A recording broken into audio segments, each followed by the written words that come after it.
Good afternoon, and welcome to WfC. I'm your host, Blind Prime, and for today we're going to be talking about Ironworks. Both the Ironworks from the Transformers Earthrise release back in 2020, and the Ironworks from the 2021 Amazon exclusive 2-pack. I cannot remember what that 2-pack was called, but it was a 2-pack based around rescuing a character from danger. A character named Skylynx. So, I got both these guys here. I realized I hadn't talked about Ironworks. I mentioned that in yesterday's video, and an update on yesterday's video before we really get into Ironworks here.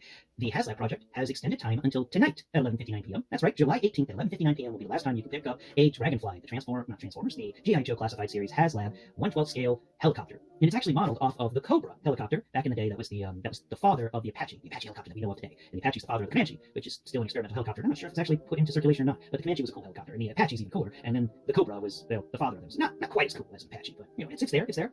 Anyway, so that project's still going on, and have a bit of an itchy beard, and it's a project that I recommend backing if you are into G.I. Joe classified series, because that's the only way to get Wild Bill. Anyway, that was all I wanted to say on that one, and let's talk about Ironworks here. So let's put one Ironworks off to the side, and we'll put the one that's holding the Star Saber off to the side, and let's just talk about this Ironworks here. Now, this Ironworks here, he comes with some accessories. Not everything here is accessories. This big tube is actually from the red cog. It's an energon tube, and these are the accessories he comes with. He comes with one little gun that's like a bar with a handle on the end, and some textures on one end to be like a space age laser gun, laser pistol. And then the other one is more like a smokestack kind of thing with a handle on it. So it's got 2 siege ports on it, and the other one has 2 siege pegs on it.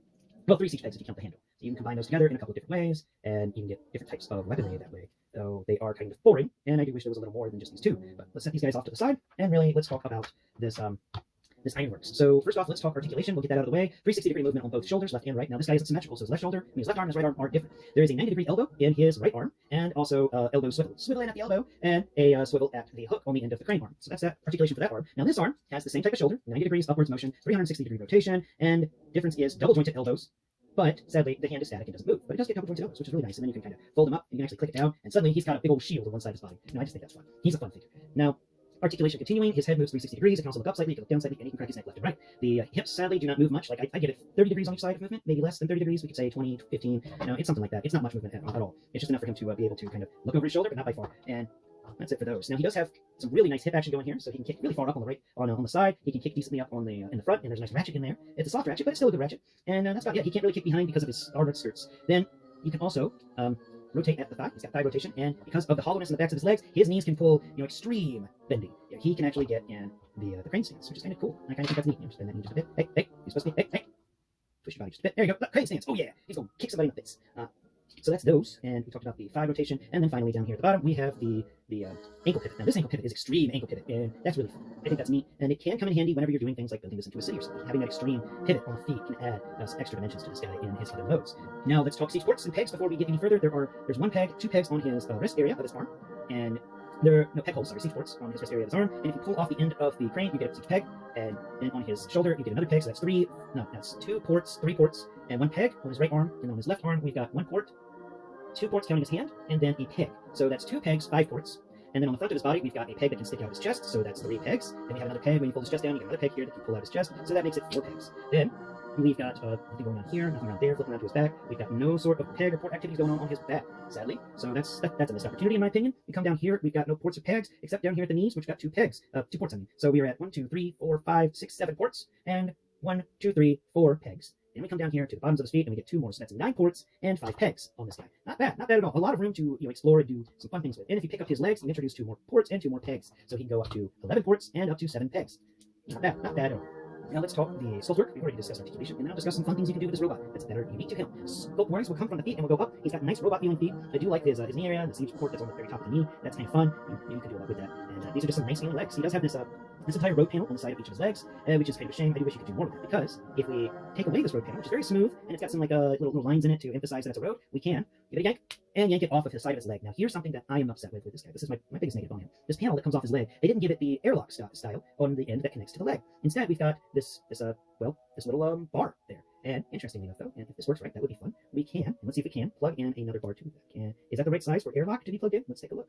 No, it's too wide for airlock, which is a shame. It's just, why? Why are you going to do something so cool as to give us this panel on the side, but you didn't give it an airlock so we can actually do more stuff with it? The only thing that can plug into this clip on the side is this type of leg panel, and that is a shame. It would have been cool if we could clip other airlock designs, because the way this clip feels, it is exactly like how this airlock clip feels. The only difference is that the airlock clip is much shorter than the clip on the side of his leg, but not by much. Let's take a look.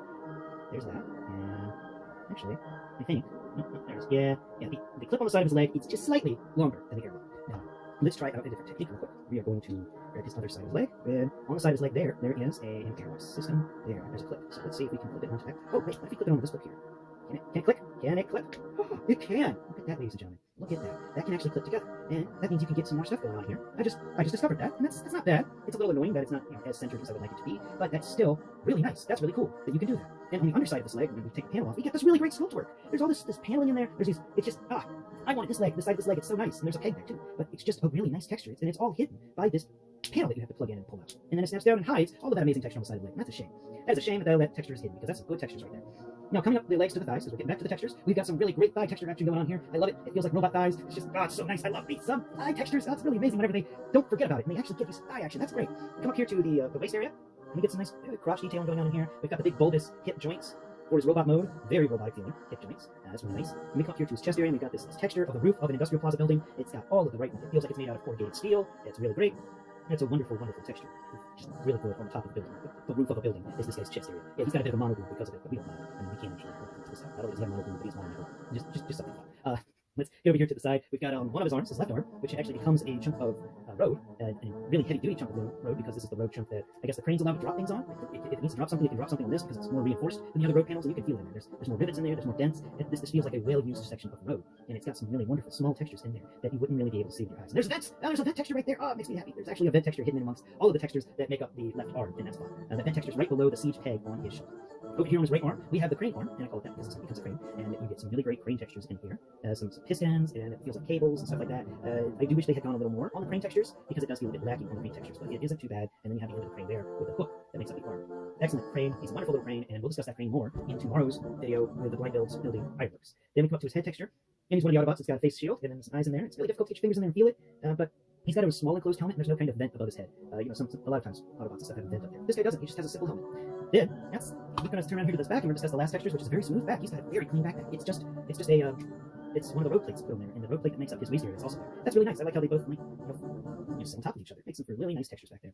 Now let's talk about a couple of the fun things you can do with this figure. Okay, fun thing number one. Let's go ahead and pick up this peg. Where's this peg? Come on, peg. Come on, peg. There it goes. All right, pick that peg up. Now go ahead and remove the crane arm, and then we can put it there. Hey, peg, don't you fold back there. I'm showing people things. There, right there. Now you can have him walking around and picking things up and just walking them back and forth if you want. I think that's kind of neat. Even more so, take that off, and we can actually fold the front of his chest down, and that is, it reveals this pocket area, like a shovel scoop thing. And that's part of the armor stuff, that you can add this shovel scoop thing to somebody's arm. But it's really heavy and it doesn't make any sense. But in this mode, you can put stuff in there. And because he's an industrial plaza, it makes sense that he would have kind of a carrying section. You can put the top of the crane in there, and you can put his pistols in there too. 2 guns he comes with. And all that stuff just kind of sits in there. And that's nice. And I realized this was really neat because he's an industrial plaza. He's designed to build buildings and construct Autobot cities and stuff like that. So you can have this guy actually have like pieces of the city in the city you're building in his little scoop there. And then you can have his crane arm come up. Took off the crane section. Let's put the crane section back on his hand. Okay, this is the crane section, and his guns are still in there. And put this gun back in there. There we go. Now we're going to attach the crane section to his crane arm. And now you can have the crane come over here, grab something, and then pretend, or just have it on display of him grabbing things from there with the crane arm and then bringing them over and lowering them down to the ground where a Micromaster can grab it and do whatever they want with it. I just think it's cool. He's a walking dump truck like this. It's just a neat little aspect of this toy not many people talk about on this on this platform. Put those guns away. Let's close that back up. So that's everything in a nutshell. Now let's talk about one of the things that does get me a little sad, I should say, is that we'll take this panel off his back for now. And now on the backs of his legs, we've got this huge hollow section. And this is the part that kind of gets me. When they designed this, you would think that they would, since there's an airlock, a male and female airlock right there, they would have just given you a smaller road plate thing that could fold over the side. And here's what I'm talking about. Okay, we're going to take this guy, and we're going to attach him to this. We got to do it in reverse because of the way this works, sadly, but you can plug it in there, and it folds over. And it perfectly folds over the backs of his legs. And isn't that nicer? I mean, yeah, it's the underside of the road, it's a bit awful, but if we had some 3D printers, that would be cool. Just 3D print a little piece that clicks in, and it folds over the backs of his legs, and it will hide that hollowness. Yeah, you'll lose the really amazing knee action he's got going on when you put this in, because his leg won't only do that. He only fold back about 70 degrees, but still. Oops.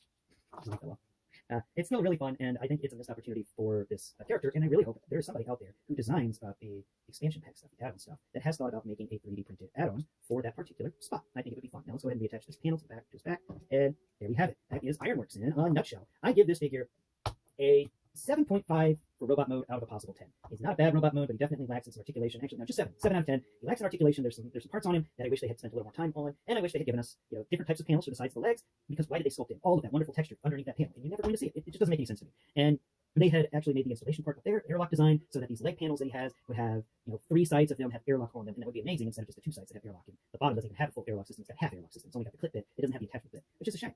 And yeah, it would be cool to have those pieces rolled over the backs of the legs. But everybody's falling over now, and I think I've talked long enough about Ironworks here. Please tune into my channel tomorrow. We will be talking about how to disassemble and reassemble your Ironworks into both his Industrial Plaza mode and his Communications Tower mode, which I have to state that the Communications Tower is built more for the Core class than the Micromaster. The Industrial Plaza kind of works more for the Micromaster than the Core class, but it does seem to kind of work for both Core class and Micromaster, and that's why I consider Ironworks to be a Core class deluxe. He is a deluxe robot for the Core class that you can use to expand your Core class city, or your Core class bases. But I do wish they would make more stuff like Ironworks for the Core class and Deluxe and Voyager figures that are designed specifically to interact with Core class figures. I think that would be amazing. I mean, you got the Titan scale, which I consider to be Core class interaction scale, but it would be fun to have a leader class that was something like Ironworks, that was a redesigned, 100% loyal to Core class, Industrial Plaza kind of character. I think that would be very interesting, and it would be fun if Hasbro did something like that. Expand upon other things, and give us some really fun scale objects. But I've blathered on long enough today. I hope you enjoyed today's episode, and please tune in next time where we'll be talking about this guy, or how to build. Until then, have a great day. Remember, never forget to take some time for yourself to have some fun. Until next time, bye-bye for now.